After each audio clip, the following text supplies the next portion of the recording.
I have been brainwashed for way too long, and it is finally time to stand up and speak out and tell you that these things are not normal. Hello beauties, and welcome or welcome back to my corner of the internet. If you are new here, then my name is Mariah, also known as Live Life's Beauty, and I'm so glad that you have found me. Recently I have got into my save the coin journey, and along that way one of the things that really cropped up on that was fashion. But there's a reason why the fashion industry is literally a $1 billion industry. I haven't fact checked, guys, but I know it's somewhere around there, and I'm here to debunk the rumors and start being more creative with the things that you already have and own. So in no particular order, the first thing I'm here to share with you that having one style or aesthetic is not normal. I really thought I had to fit into one box, so I really thought, okay, if I'm gonna be a casual but smart, then everything has to be casual and smart. That's not the case. One thing that really helped me was this creator. I'm gonna put her up on the screen because I have binge watched all of her videos and I absolutely love her. I think she gives amazing perspective on like the human brain about finding your own personal style and realizing that we don't all have one personal style. And that is one thing for me where I really struggled, because I am a person who wants to reinvent the wheel every single month, but every single month the wheel is different. You know, one month I want to be a really classy and sophisticated babe, the next month I want to be a floaty bohemian babe, and then the next month I want to be a cool and edgy girl. And I just didn't know how to kind of fit those aesthetics all into my wardrobe and how I would pick pieces that aligned with all of those different personalities and fashion and clothing needs that I wanted for myself. And she really helps me to break that down, because it's really not normal. I think so much we hear like, who do you want to be? What kind of clothes do you want to embody? Like, think of your best person. But in reality, we are all different. So who I want to be on a Monday when I'm on the school run is not who I want to be on a Saturday when I'm out with the girls.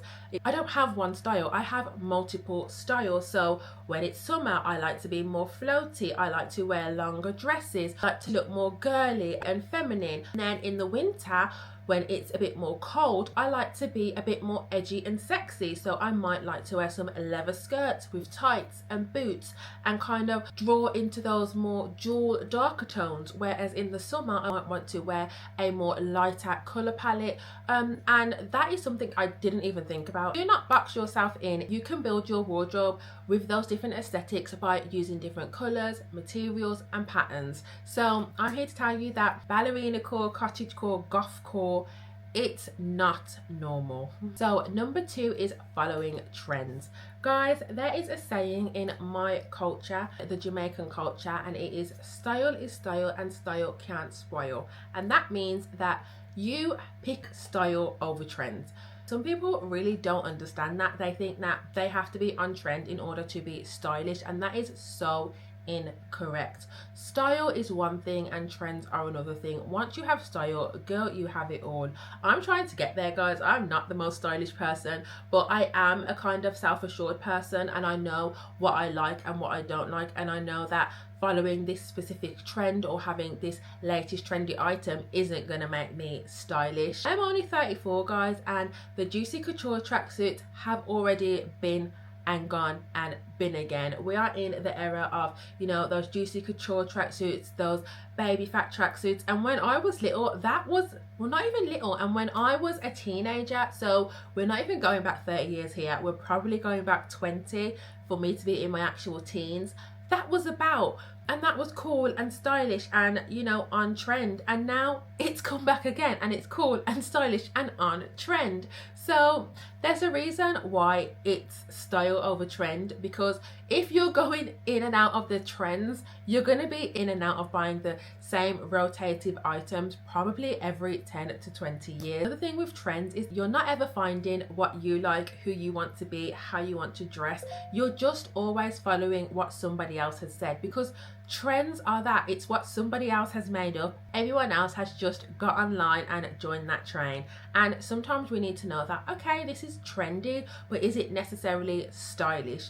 A perfect example of this is when Yeezy came out with all of those homeless looking clothes. I'm sorry if everything's offensive these days to say homeless or dishoused or however you want to say it, clothing, and people were going mad over it. And I just thought, this has to be a rich people thing, because there's no way I am going to spend thousands of pounds to look like that when I could literally get a jumper, cut it up, rip it up and put it on my body. But that is how it goes, guys. Trends hardly ever stay trendy for more than a couple of months, and that's why that's a fashion rule that is not normal. Adding on to that, guys, is owning multiple clothing items. I think we are in the world of, you know, everybody is online, and if something has been worn online or to a party or to an outing, that means it can no longer ever exist in your wardrobe again. And I think that is just absolutely ridiculous. Washing machines are made for a reason, guys. They are to wash your items. I know that when we're out with different people, we don't want to be seeming to be wearing the same thing all the time, but there's a reason why people gravitate towards the same clothes often, because you're not meant to have like 50 varieties of the same thing, guys. It's okay to really shrink that down and be wearing your favorite pieces again and again and again, because that's what clothing used to be made for. Clothing used to be made to last. It used to be made to wear over and over again and ready for the rough and tumble. And you might discard fast fashion now, but actually the clothes that we have now are actually made to last even longer than the clothes we had back then, because of the fibers that they are made with. So I know some people might be like, oh, they're not as good, they break or they wore down quicker, but actually they don't. They don't disintegrate any faster than clothing that we had in previous years. And you know, the proof is in the pudding. If you just do some quick Google statistics about the absolute wastage of clothing, it's horrifying. I mean, I think I read a statistic that says we already have enough clothing in circulation to clothe the next 3 to 6 generations on earth. Like, if every single manufacturing clothing item stopped right now, we would have enough clothes to clothe our children, our grandchildren, our great-grandchildren, our great-great-grandchildren. Like, that is shocking. And I know that might be easier said than done, because if you have a very opinionated, judgmental family like I do, they are definitely going to notice that you're wearing the same clothes. They're probably even going to comment that you're wearing the same clothes. This like overconsumption is very much a recent thing. If you go back even 50 years, I know that might seem like a really long time, but in the grand scheme of things, 50 years is not actually a really long time. Like, the average person did not own this many clothing items, and if you go back 100 years, it was physically impossible for the average person to own this many items. We didn't have washing machines back then, so every single item had to be hand washed. Imagine if you had to hand wash every single item you wear a week, and your kids. Would you even be able to do that?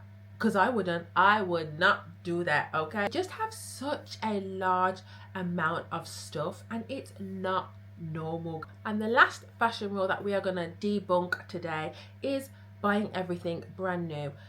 It's not normal to buy every single thing that you own brand new. I know that in generations previous to us, it was very normal to get hand-me-downs. It was very normal for people to be wearing their older brother's clothes, their older sister's clothes, their cousin's clothes being sent to them. Like, it was normal to have people's hand-me-downs, providing they were still in good condition, because clothes were obviously built to last. I know nowadays it's not the case as much, but if anything, it's probably even better, because people buy so much stuff, guys, that they never wear. I know personally, I have friends and family that buy so many clothes that they've never even took the tags off, and they are asking, oh, do you want this? It doesn't fit me anymore, I've never worn it. Or do the kids want this? I brought this for so and so for her birthday, she didn't even ever wear it. I will put my hands up and be the first to say that I was definitely one of them people that turned my nose up to charity shops. And I don't know why, because when I was younger, I used to go to like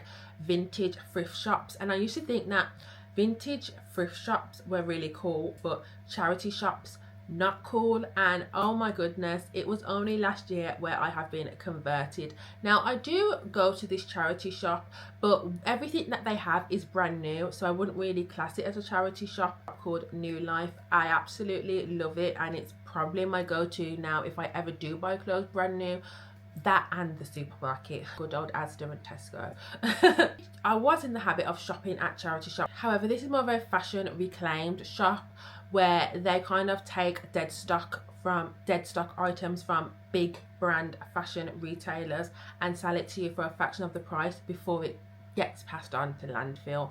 But since last year I actually shop in charity shops, so I could not believe that I hadn't been doing this sooner. We can all put our hands up and say yes, the charity shops are getting up there in prices, but just to keep things out of landfill alone, I just feel like I'm doing my little bit for our planet. So that's all I have for today. I hope that I've managed to de-influence you, or at least get you thinking a little bit. If you liked this video, then like this video, and if you loved this video, then please do think about subscribing and sticking around, because I have more coming up for you guys. Do not forget to live life's beauty, because life is beautiful and it's out there waiting to be lived by you, and hopefully I will see you in another video.